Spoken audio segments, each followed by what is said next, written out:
Nakabangga ni Rigor ang bagong kakampi ni Tanggol na hindi nito inakala na ito pala ang kanilang bagong hipi.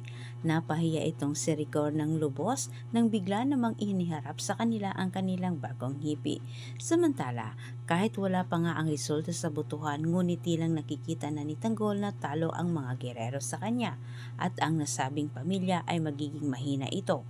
At higit sa lahat, mawalan sila ng silbi. Walang sinuman ang kayang tumapat kay Tanggol sa pangyayaring ito, maliban na lang sa sarili niyang ama, dahil sa kagustuhan ni Tanggol na pigilan ang kanyang ama na magpakalat ng mga ilegal na gamot. Samantala, dahil kala Tanggol, hindi nagtagumpay ang katransaksyon ni Ramon na siya'y itumba sa araw na iyon mismo.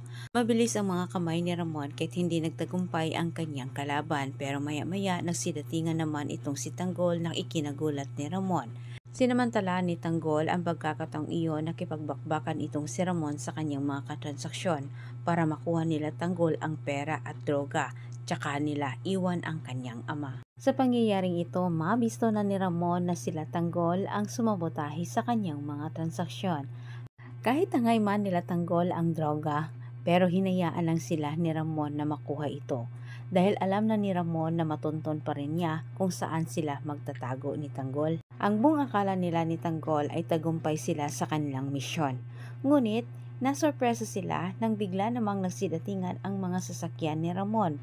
Agad naman silang tumakas, pero sa puntong ito ay hindi naiwasan na sila'y nagkasagupaan. Nasukol man nila Ramon itong grupo ni Tanggol, pero hindi rin niya ito piniratratan dahil gusto niyang makita ang mukha ng mga ito, at laking gulat na lang ni Ramon nang si Divina ang bumugad sa kanyang dalawang mata.